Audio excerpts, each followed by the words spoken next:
जी बिल्कुल, काना की बिगड़ती हुई सूरत हाल की बात करें तो लोग मंशियात फरोश मतहरक मंशियात फरोशों ने यहाँ पर अपने पाँव जमा चुके हैं, जिस पर मुतलका पुलिस और दीगर हकाम की जानिब से दावे तो किए जाते हैं, लेकिन अवाम शदीद परेशान नज़र आती है। मेरे पास इस टाइम ज़ियाद जट साहब मौजूद है, इनसे मज़ीद दरियाफ्त करते हैं। जी ब्रदर, आप बताइए। बिस्मिल्लाहिर्रहमानिर्रहीम। माजिद भाई, बात यह है कि आपके सामने सब कुछ NA 132 PP 165 वज़ीर आज़म साहब का हल्का है, और वज़ीर आज़म साहब तो यहाँ पे आते नहीं हैं। जो राना साहब उन लोगों ने छोड़ा हुआ है वो उसके पास 2 हल्के हैं, उसने अपने हल्के का ही काम देखना होता है इधर भी। लेकिन ये तो हल्का यतीमों का हल्का ना, यहाँ पे तो कोई है ही नहीं। यहाँ के लोग सिर्फ जानवर रहते हैं, यहाँ चिकर चौधरी बैठे हुए हैं या माफिया बैठा हुआ है। आपके सामने है, ये मलिक चाले के पास पाउडर चरस फीम की डील भी होती है, कोई पूछने वाला नहीं है। पास ही CS स्टाफ है, पास ही थाना है, लेकिन रोकने वाला कोई नहीं। नौजवान लड़के अपने आप को खुद इंजेक्शन लगा रहे हैं। क्या कहते हैं, काना में मंशियात फरोशी मतहरक है, मंशियात फरोशी बढ़ती नज़र आ रही है आपको? मेरे हिसाब से तो बहुत ज़्यादा बढ़ती नज़र आ रही है। कम नहीं, 18-18 साल के 14-14 साल के लड़के इंजेक्शन लगा रहे हैं खुद को। क्या मेडिकल स्टोर पर रेट नहीं हो सकती? क्या थाना या CS स्टाफ या और जो हमारे दायरे हैं सो रहे हैं? सिर्फ सुप्रीम कोर्ट को सिर्फ इलेक्शन नज़र आते हैं। बताइएगा, नशा व इंजेक्शंस जो फ़रोख्त करने को रोकना, क्या ड्रग इंस्पेक्टर्स वगैरह इनसे मंथली लेते हैं या मुतलका पुलिस लेती है? सर कुछ ना कुछ तो है ना, क्योंकि क्या कहते हैं, चोरी कुत्ती चोरों के साथ रली है। कोई इस तरह नहीं होता, कुछ ना कुछ होता है तो फिर ही सब कुछ होता है। ठीक है, और ये उसकी चीज़ क्यों कि यहाँ पर खेलने के लिए ग्राउंड नहीं है, स्पोर्ट्समैन के लिए कुछ नहीं है, पार्किंग नहीं है। जब ग्राउंड होगी, लड़के बच्चे क्रिकेट खेलेंगे जाके, यहाँ से नशे से दूर होंगे।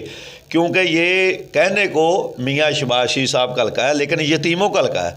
यहाँ ये देख लें कि किसी के प्लाट पे कब्ज़ा किस तरह करना है, कब्रिस्तान की जगह पे किस तरह कब्ज़ा करना है, काफ का रकबा है उस पर क्या कहते हैं कब्ज़ा किस तरह करना है। ठीक है, यहाँ पे सिर्फ अपनी जेबें भरनी है और कुछ नहीं। लेकिन इंशाल्लाह क्या कहते हैं, यहाँ के जो मुतलका सियासी रहनुमा है उनकी जानिब से भी इलाका में कोई बेहतर तरीके से इकदाम नहीं किया जा रहा? आपको नज़र आया कहीं पे?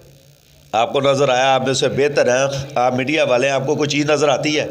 कोई साफ़ी है तो MNA को ब्लैकमेल करता है जाके, वो मेरी गलियां बनवा दे वरना मैं आपकी अखबार में तस्वीरें लगवा दूंगा। वो साफ़ी सबसे ज़्यादा ब्लैकमेल करते हैं, 2-4 माफिया और साथ रला होता है। समझते हैं काना में मतअद्दिद ऐसे भी साफ़ी हैं जो अपने मफादात हासिल करते हैं? बताएं खुल के। मैं तो आपको पता है, मैं किसी से डरता नहीं हूँ, ना को मैं करप्शन करता हूँ, ना मैं किसी अल्लाह की ज़ात से सिर्फ डरता हूँ, किसी बाप से नहीं डरता।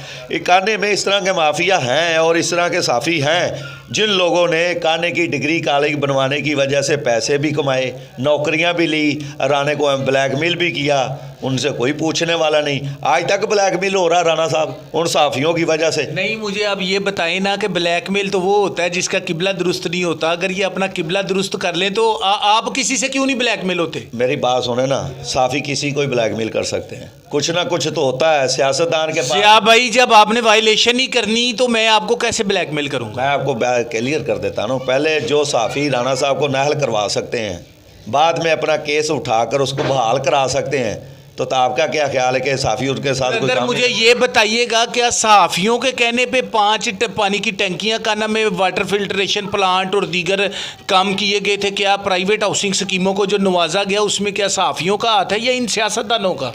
जितना सियासतदानों का हाथ है उतना ही साफ़ियों का भी हाथ है। क्यों कि हमारे पाकिस्तान में आज़ाद है साफ़ी।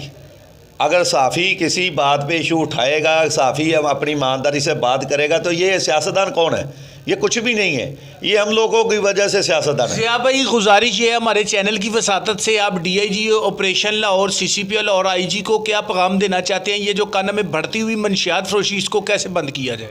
तो IG पंजाब के सामने सब कुछ है, SHO के सामने सब कुछ है, SP साहब के सामने सब कुछ है। क्या आपका ख्याल इनके नोटिस में नहीं है कि इनको कुछ नहीं जाता होगा? सब कुछ जाता आता है। यह कि वैसे सियाने कबूतर की तरह आंखें बंद करनी है तो आपकी लादा बात है। ठीक है, कहने को ये वज़ीर आज़म का हल्का है, लेकिन यहाँ पे कुछ भी नहीं है। मैं ये आपको आपके चैनल के थ्रू कह रहा हूँ कि NA 132 PP 165 काना मेन बाज़ार सियासतदानों से बाईकाट। आगे हम किसी जमात के साथ नहीं होंगे, हम उस जमात के साथ होंगे और बाज़ार में उस जमात के MP MNA को आने की इजाज़त होगी जो कब्रिस्तान की जगह खेलने के लिए ग्राउंड देगा। वरना इंशाल्लाह पाकिस्तान जिंदाबाद, दमदम मस्त कलंदर होगी और सियासतदान सड़क पे होगा। जी बिल्कुल, ज़ियाद जट साहब ने काना के मौजूदा हालात पर सियासतदानों की जानिब से किए जाने वाले इक़दामात पर अदम इत्मीनान का इजहार किया और इनका ये कहना था कि मौजूदा सियासी शख्सियात जो वादे करते हैं पूरे नहीं होते। काना में बिगड़ती सूरत हाल परवान चढ़ चुकी है। काना में प्ले ग्राउंड ना होने की वजह से बच्चे नशे पर लगते जा रहे हैं। नौजवान नस्ल तबाही के दहाने पर पहुँच रही है। मुतलका पुलिस अपने फ़राइज़ बेहतर तरीके से सर अंजाम नहीं दे रही और दीगर महकमा जात की जानिब से भी बेहतर काम नहीं किया जा रहा। महकमा हेल्थ की बात करें तो ड्रग इंस्पेक्टर्स की साजबाजी से मेडिकल स्टोर्स पर सरेआम मंशियात के इंजेक्शन फ़रोख्त होते नज़र आते हैं। कोई पूछने वाला नहीं, जिसकी लाठी उसकी भैंस के मनाजर ज़ेरे नज़र हैं। ज़ियाद जट साहब का यह भी कहना है कि जो सियासतदान काना के लिए खिदमात सर अंजाम देगा उसका साथ देंगे, वरना किसी को काने में साथ नहीं दिया जाएगा, इनका बाईकाट किया जाएगा। जी।